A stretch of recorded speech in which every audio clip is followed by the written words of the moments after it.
Investment is not trying to get money like somebody else has made. Investment is what challenges your heart.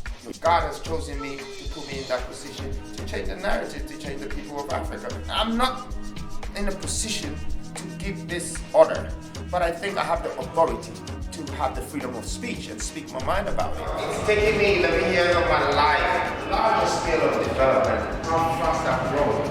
Not just a nation builder, but a goddamn developer. Parking in bad places and getting paid to get clamped. Get out of here. That was not your business. I'm telling you. Get out of here, bro. Learn from the ones who are doing it. Because those who think it can't be done should not get in the way of those who are doing it. I can't do it all, but I can stop something. Hey, ha. Boy, I'm in awe. I'm in awe. I can't take back hearing. Did you give me a cool hearing? Let me tell them how the thing goes. How the thing goes. Samuel Leeds here in association with Freedom of Speech with Freedom Jacob Caesar. This dude is my mentor. We're in Ghana, Africa. He is absolutely changing the nation of Africa with property development, and I'm ridiculously excited to interview him, to let you see exactly what he's doing. He started from nothing. Now he's a multi-millionaire. So, brother, appreciate you, man. Thank you. Yes. I love the energy. Man, you're changing the game, bro. Thank you. Like I already said, we're building nations, and sometimes when nations are being built, game changes. Yeah. I don't change the game. But here I am. I got to do what I have to do. And I love what you're doing. This very moment, I'm extremely excited to be doing this black and white thing. So where are we right now? Tell me, where are we sat? So right now we're sitting in number 1. Yes. And number 1 is one of my buildings. Not number 2, number 1. Number 1. Number 2 is coming. They should be looking out for number 2. I'll do number 2, number 3, and I keep going because, numbers don't end. But I keep doing it, not because I want to be more successful or be richer or be more wealthier. I just feel like there's much room that hasn't been developed in Africa, and I saw it as an opportunity. So it's become my great passion and my vision to be able to fill these spaces and close some deficits. You're talking of tens of millions of deficits in Africa. I can't do it all, but I can stop something. You've been pretty widely picked up in the media and the press across Africa, particularly in Ghana, for owning tigers. Why do you buy tigers? Why do you have them in your house? What's going down with that? Well, I bought the 2 tigers for a reason. First, I wanted a black and white tiger, and I wanted a white tiger. And sometimes in life, we achieve a lot, and we build wealth, and we think that we only have to spend it on materials.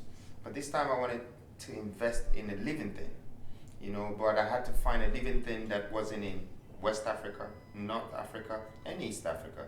We don't have tigers. But Asians that provide tigers or breed tigers, they have gold. They don't have gold on their continent, but they still have gold. They get gold, they get diamonds, they get all the things from Africa. So I thought, hey, why can't I also get tigers from Asia? I have to get them. And I looked around, and I had to buy one from South Africa. The other one I had to bid for it in Dubai with the sheikh, who underestimated me because, I was on the bid and probably thought, an African young kid, he's not going to buy it, but I paid for it and brought it here because I want to breed them, and I want Africans to have tigers and to add them to the animals in our safari. I want to bring tourism value to the nation. It's part of it, and it's one of the things that I want to do in real estate, national development. So I definitely will build a zoo and build a museum before I leave this thing alone. But they tried to stop you from having the tigers in your house. Oh yeah, they did. But they failed. What happened? I wouldn't say they failed, but I had to ask them the simple question that, first of all, a tiger cannot be arrested by a policeman. A tiger, you will need a forestry commissioner to issue a warrant, and they have to get the appendices from different places to be able to do that. And of course they didn't have it. And tigers also creep and they crawl and they climb. So you need to have a special facility for them. Plus they eat at least a cow every 3 days. So if you don't have the money really to feed these animals, then they're gonna eat you. And so I realized that I didn't have the facility. And they really didn't have the capital to put in the tigers, because as they're young, you have to feed them more, and you have to give them milk, and the vets, and it's a lot of work. But I'm happy because the tigers, they just feel like one of my tigers is just like number one for me. That's the value. It's like priceless for me. Yeah. I can't wait to the breed. I want to give one to the president of Kenya. I want to give one to the president of Nigeria. It's just my sign of unity, saying that, hey, you never have this in Nigeria, take one. You never have this in Kenya, and they're the biggest in the safari business, but they still don't have tigers. So I'm probably going to give one to the president, and give one to maybe the king of Ashanti, and give one to one of my sons that keeps playing with the tigers, even though I warn him that they're going to eat you, but he still keeps going, and the tigers know him. So, Where we're sat right now is a building that is an award-winning building. It won 7 awards. Why is this building an award-winning building? What did you do that was so impressive with this building? So I think from the beginning of me thinking of building this building, first of all, it was quite crazy because, I got it from this drift boxed in that, you kind of twist it around and you have to get all the colors on one side, and so that's where I got the imagination from. And I normally pick the design of my houses from a sign. In the beginning of my real estate business, I got into curved roofs. And the curved roofs, I got it from an Evisu sign. It's a design I used to wear when I was a kid from Japan called Evisu.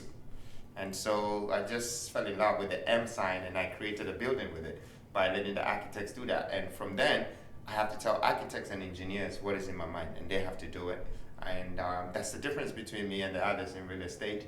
I think they build buildings or they develop buildings. I sell spaces because I have to create them. Yeah. And so that's how I created this building. And I had the smallest land. And I needed number 1 because I wanted the address to be number 1 Oxford. So they offered me number 3. I didn't buy. I had to buy number 1 first. I do own number 2 now, but I had to buy number 1 first. And it's 1.5 plot. And I challenged my architects and my engineers that yes, put 124 cantilevers and send the rooms inside it. Let's create the spaces. And so I put 20,000 square meters on 1,500 square meter land. That's mind-boggling. So in acres, how big was this site? In acres, it will be like a little bit over a third of an acre. So a third of an acre, just over. Yeah, and it has 108 apartments. It can actually hold maybe 300 people as family. But these are not just apartments. Yeah. These are absolutely luxury, best in the country apartments. Hotel apartments. Now that's good. That brings us to why I had to introduce these things in the real estate. Because I realized that the hotel actually consumes 40% of accommodation cost worldwide. You have to remember, people stay in a hotel and they pay $300, but only for a night. That is literally someone's monthly rent. Yeah. Okay, so it makes them consume 40% of the world's total contribution for accommodation cost.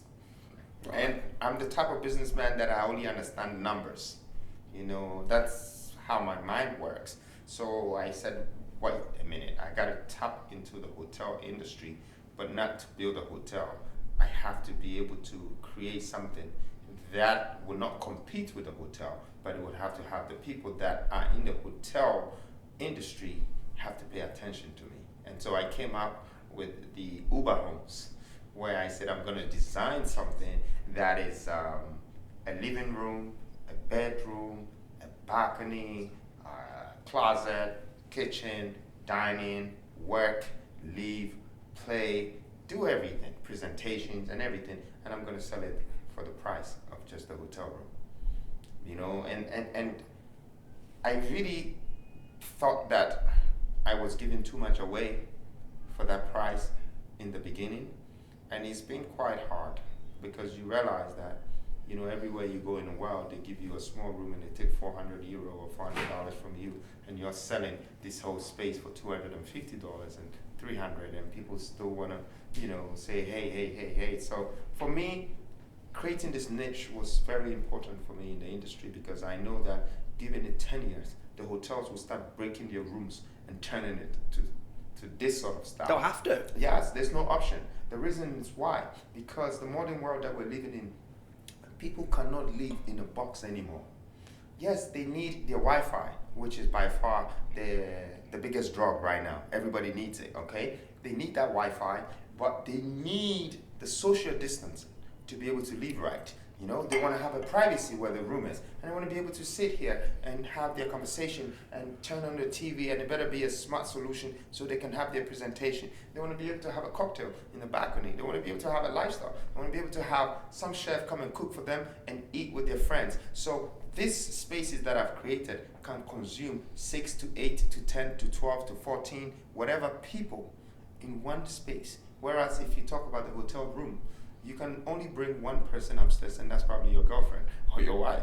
But if it's 3 people coming to look for you, they have to wait for you downstairs. And when you go downstairs, you have to spend money in the bar or the restaurant. So in a way, I'm saving money, I'm saving energy, and I'm selling green spaces. Yeah, and the thing is as well, if you're like me and you've got kids, you've got a family, how do you take your kids on holiday and stay in a hotel room? Exactly. You can't. You need a lounge, you need a second room. Some of your apartments are like 3 bedrooms, you got balcony view over Accra. They're absolutely amazing. So props to what you've done. Thank you very much. I'm super impressed and inspired. Thank you very much.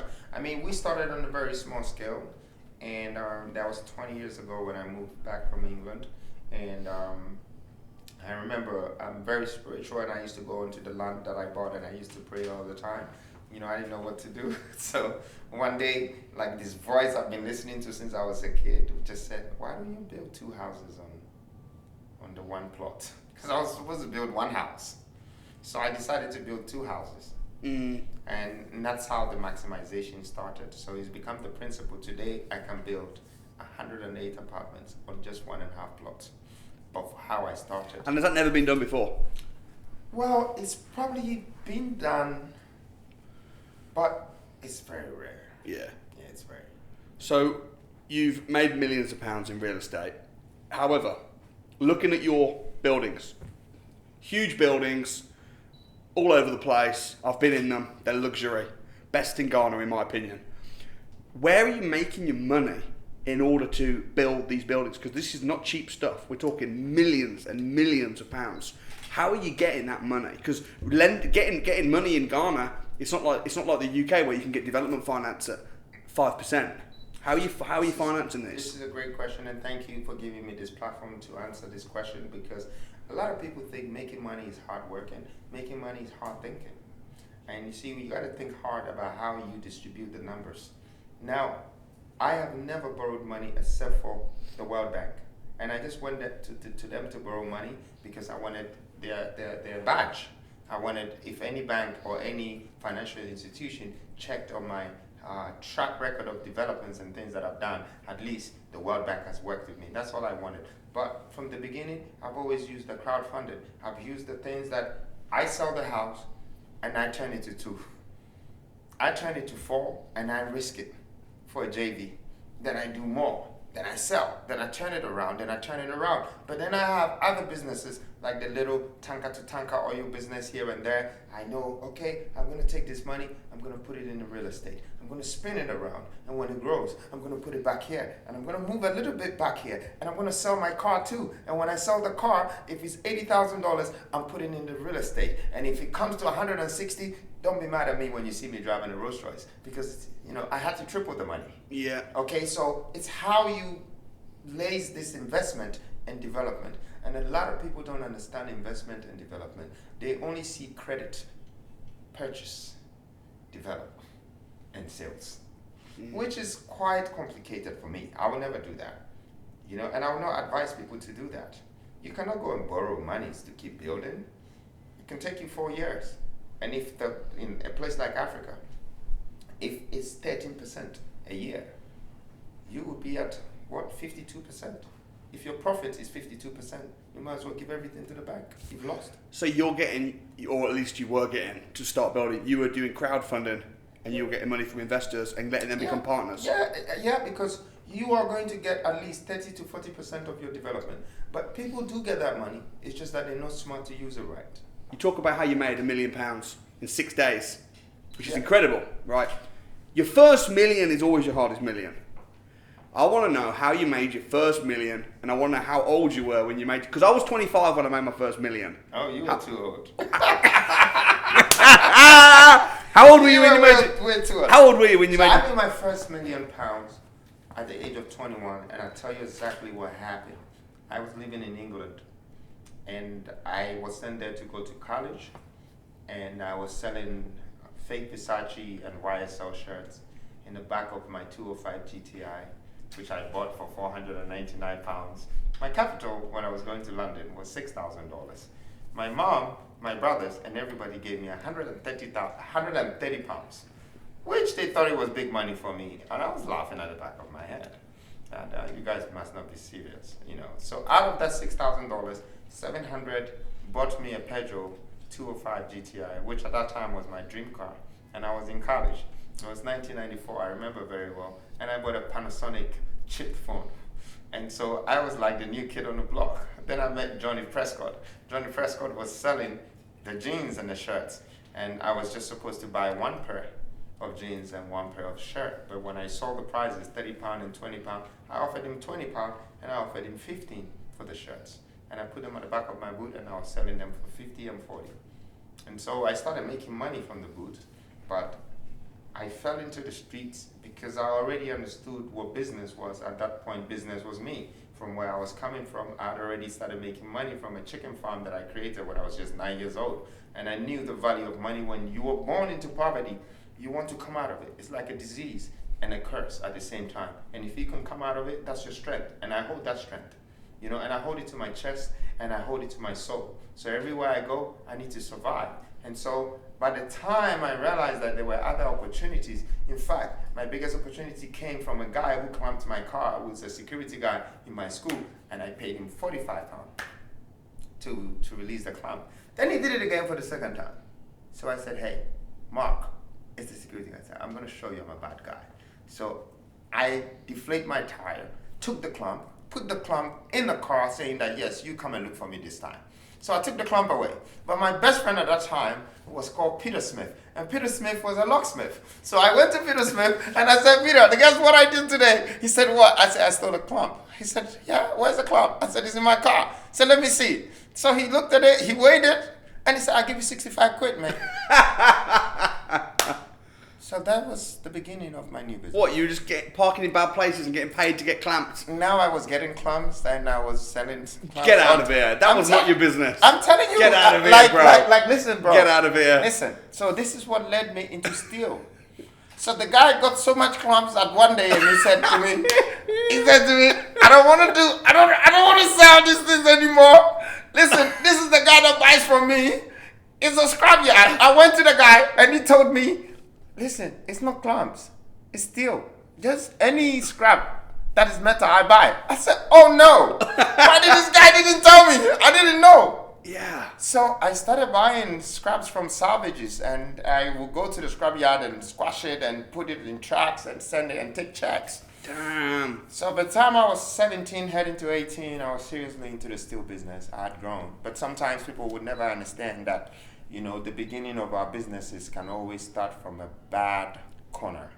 Yeah. You just need to turn it around and establish it, you know. And I have to confess on this, but it's in my storybook anyway, so I don't mind saying it here. Like, you know, the naked truth of Freedom Jacob Caesar is coming from the book that is about to come out, and it's called Freedom Jacob Caesar, The Rise of the African Prince. It's never happened in history. There's nobody that had the goddamn guts to wake up and say, I'm the prince of a continent. I did, because I claim it. Yeah. And I wear the crown. And I've been in the street, and I've been in the corporate world. I've claimed all the titles, but it doesn't show in my face. Neither does it show in my skin. You need to be inside me to know. And that's my soul. Nobody touches it. I'm the new one. I'm the new one to inspire, motivate the youth. I'm here to share my story with them. Not only the steel made me $1 million, but I met a guy called Samuel Leeds from American Communication Network that introduced me to telecommunications. And that's when the check started growing. So by the time I was 21, I had £1,079,000 and some woman, and I just had my son, my first son. And some woman in the bank liked me because I always carried my son and came to the bank and deposit checks. And then after I go to the telephone banking, and I press 1 and I ask 5 questions. The next day when I go, I press 2 and ask questions. So that's how I studied banking. When did you get into real estate? Oh, I got into real estate when I came to Africa, and it was by accident. Like when I was a kid, this very building right there, okay. I used to go to a nightclub there. So when I came back, I went to rent the place and turned it into a nightclub. I didn't do the nightclub because I wanted a nightclub, but I was bored. I was the only one here, and I had to invite people to come to Ghana, you know, from other parts of the world. So it was like a movement. Yeah. And I did that. When I did that, I made $75,000 in 3 weeks. I took everybody's money from their pocket. They were buying champagne and Hennessy. And when I finished taking their money, they started buying Alizé. So that means the money had gone down. I closed the club, and I convinced the woman to sell me the building. When they sold me the building, in 2 months, someone offered me $150,000 for it. I bought the building for $75,000. So I made $75,000 for the profit of the building, but I also made $75,000 from the nightclub. Yeah. And I had to weigh the two. You know, I was like, okay, the nightclub took me like 3 weeks. I was changing money into dollars. This was one check, and it cleared. Yeah. So I said, you know what? I'm gonna go into real estate. I don't want to be a nightclub owner. So that's what I started. And then I went for the second building that I told you I made 300,000 profits over. Like, Yeah. you know, like that. Yeah. And so I started real estate buying and selling. Yes. Before I used the money to buy a land and start Because the developing. thing is, real estate is a business, right? Like any business. You have customers, your guests or your tenants are your customers.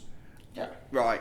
So you were doing steel business, telecommunications business. What was it that made you really focus? Because now I imagine that you make nearly all of your money in real estate. Yeah, so I at that time, when I had the £1 million, okay, I was bound to pay a tax, you know, in England. And I had to either invest the money or I paid the tax, and it would have been like £179,000. So I invested the money in Hawaii, in a teak farm, okay? And I came to Ghana with £20,000. That's how I started my hustling and did the nightclub and bought the building and started. So within 4 years, I made million again. Yeah. Okay, and I started using that to build the real estate empire. And 5 years after, I got offered £5.5 million for my teak farm. It was supposed to yield in 7 years. This guy wanted to buy it before even the 7 years. And I was so shocked. I never understood the value of investment at that time. When I put the 1 million, I even sometimes thought I had lost it. So this is how I understood investment. Mm-hmm. You know, investment is not trying to get money like somebody else have made. Investment is what challenges your heart, your soul, and the risk that you want to take that $1 million or $1 billion cannot take, and you go for it. Yeah. That's investment. Yeah. You know, it's like what $1 million can't do to care for somebody. You go for it. That's investment. What's your motivation? What motivates you to go and build these buildings? Well, I just think that how I started, you know, I was climbing. And when I realized that, you know, those who can climb the furthest point are those who are not scared to fall from how they're climbing.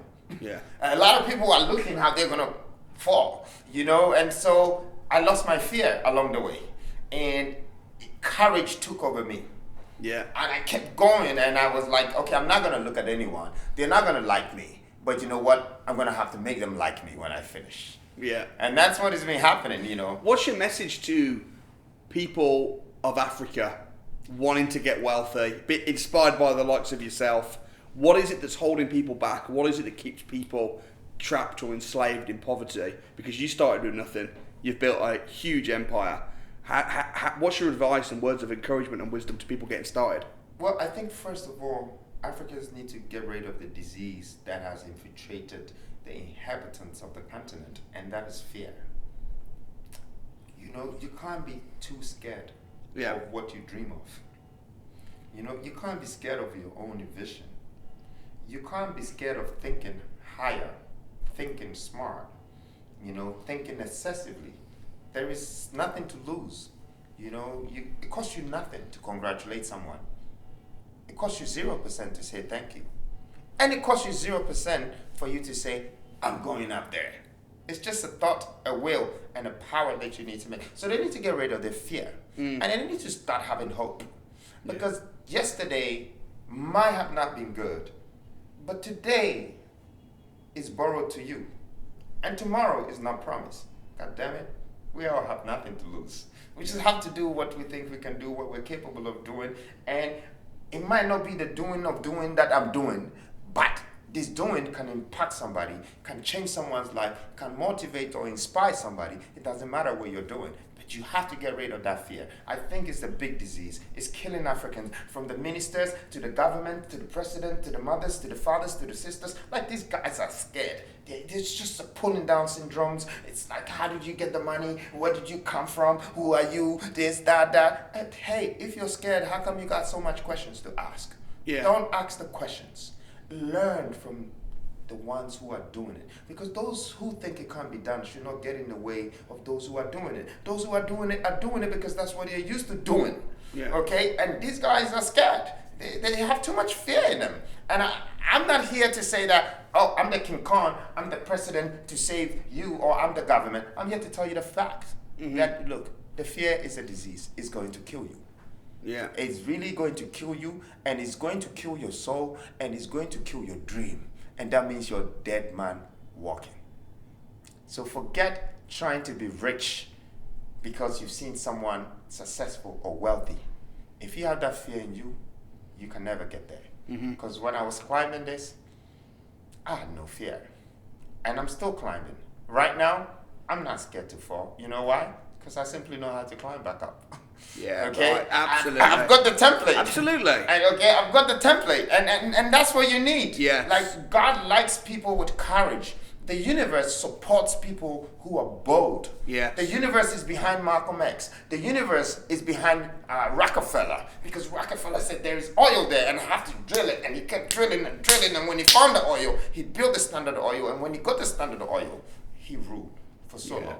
For so long. Some people think you are the president of Ghana, and people stop you all the while. When we just pulled up into the hotel, there was a guy, I think you thought he was my employee, I thought he was your employee, but he was actually just a dude with a camera that was filming our entire conversation. What happened? Well, I don't know where this came from, because all of a sudden people started saying the president, and the youth and all of that. You know, I don't know anything about politics, honestly. Like I tell people, I don't even know how to become an assemblyman. I don't know the ways to become that and that. And it's not like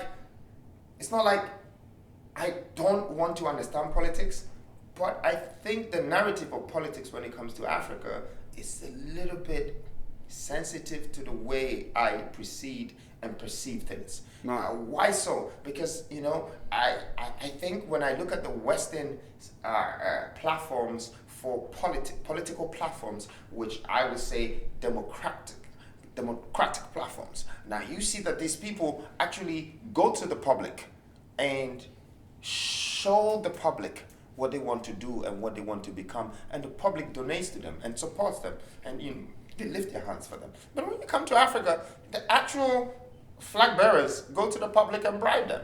Yeah. To become a leader. And I think it's so biased, and it's not right. I feel like, it should be changed. I'm not in a position to give this order, but I think I have the authority to have the freedom of speech and speak my mind about it. Right. Which I think that, if you ever saw me as that person, it's because God has chosen me to put me in that position to change the narrative, to change the people of Africa, because there has to be that leader. They've been gone since the 1960s, and I live with these spirits in me. The spirits of Malcolm X, Martin Luther, Mansa Musa, the spirits of Haile Selassie, Kwame Nkrumah, visionaries. They're all in me. I don't know where I adopted it from, but that's how I think. I think industrial. I think revolutionary. I think of development. I think of investment. And I think that the world deserves a value to be given to them. The nations, the people, you have to leave some value behind, So when you're not there, your investment is just not your houses or the cars or the tigers you have, but your investment becomes what you left with people that is moving their feet forward. And that's what I stand for, the freedom movement. That's great. How many members of staff do you have? How many work for you? At the moment, I work with about 220 people, but that's just in Ghana. Outside Ghana, I have different workers. Our real estate is very far. It goes very further. We done stuff in LA. You can look at Selling Sunset, episode, I think series 3, episode 5. Yeah, it's got one of my buildings there in LA, right in BILLIONAIRE, and we did some stuff with Versace there, and it's kind of crazy. It's one of the best. It came even on Channel 5 in England, doing very well, talking about the best 5 homes in the world, and funny enough, they picked one of my houses. And we're doing stuff in Nigeria, which I'm about to take you down to let you see on a module what I really do. I think I'm crazy, but you know what? I don't mind being crazy, because if this is what craziness is, then people better be crazy, because if you really know you're crazy and you're moving, then you're doing something that will really surprise people in this world. But when I look at the things I'm doing, it's quite a lot. And I move with courage, with boldness. I take a heavy step, I venture heavily, and I'm always successful with it. We're in Nigeria. Now, I haven't come to England because I probably would just buy a house there. I do have a family house in Knightsbridge, but I grew up in Hackney, and I live in central London whenever I'm in England. I haven't seen anything that I want to do in England yet. I haven't seen anything I want to do in What do you Dubai. think of what I'm doing in England? You've seen my developments, you know what I'm doing. I love that, and I think that for your age, I see my soul in you. Like, I want this for people, for young people, because the people of today think that, they have time to get rich or to become successful, to become wealthy. You gotta be doing it now. If you're 15 and you don't know what you're gonna do by 20, and if you're in your 20s and you're not seeing some millions, you're gonna have a problem with all this Facebook and Instagram and watches and Patek Philippe's and Jeeps and Rolls Royces and this and that with kids driving it. Hey, you're gonna go crazy if you don't work and think hard. So I'm very proud of you with what you're doing. And real estate means the realest state. Yeah, what do you mean by that? What do you mean? So basically, there are 3 rules in real estate, okay? Rule number 1, location. Rule number 2, location.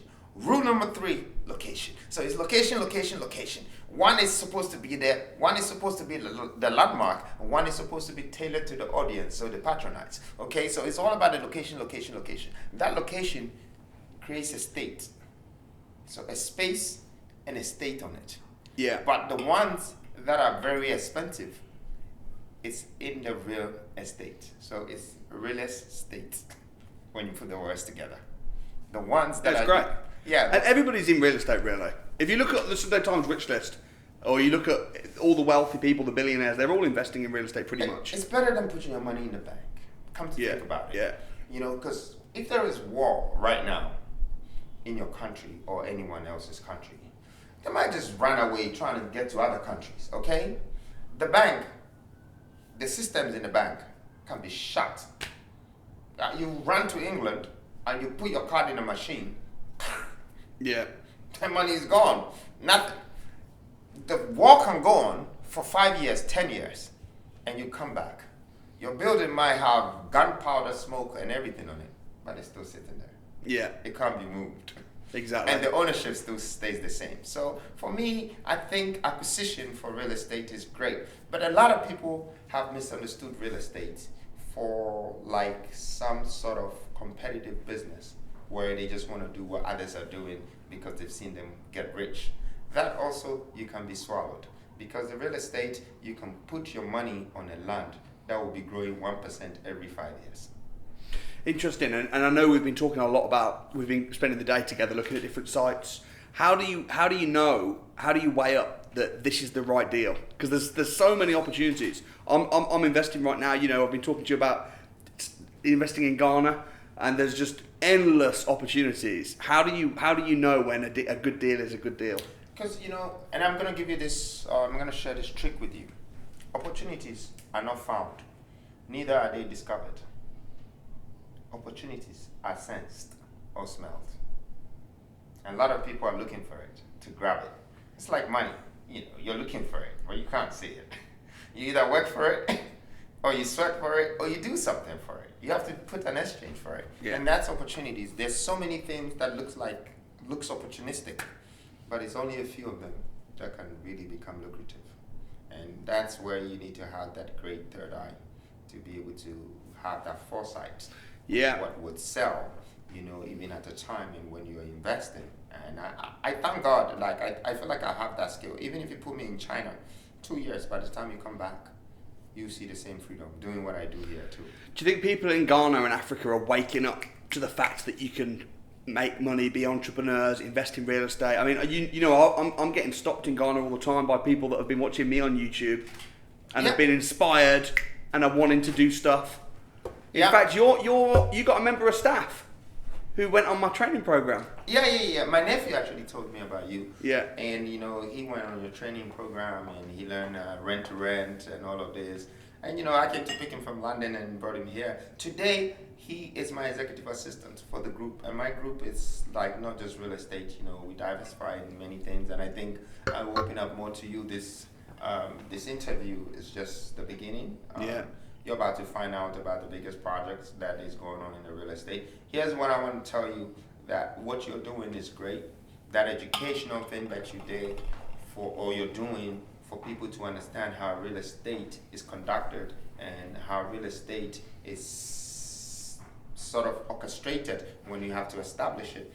It's such a great value you're giving back to society, and I like to encourage you to keep doing that. I appreciate it. Because you're putting value in the youth, and you're reminding them that you got to get successful. You have to become successful at a younger age, and I like that. That's why I'm sitting here. I can't believe I was 25 before I made my first million. How slow can you get? I told you, maybe. But for the people that you are impacting right now, they're probably in their 30s, and they're trying to think how they can start like you. Yeah. So you are their mentor. They're looking up to you. You have started something great. Never have any fear to branch. You can make and build wealth on any land. The safest place mostly is where you come from. Not because it makes a lot of sense, but it's because there is sometimes a great spirit behind you when you invest on your own land. Yeah. You have your family around, you have the people who can relate to you around. Yeah. And you can create wealth from where you belong to and let it start to spike out. Right. To other places. And I think that's where I'm getting to. I'm getting to the point where I feel like very soon the world have no choice. They're going to have to pay me. I don't know how, but I see it and I feel it coming. When I look at all the other things that I'm very much interested in doing, I feel it and I know it's coming. And I know that very soon, if people have to come to Africa and look for a different type of opportunity, it's because I've proven to the world that the wealth that is here is enormous, it's endless, if we have to create it ourselves.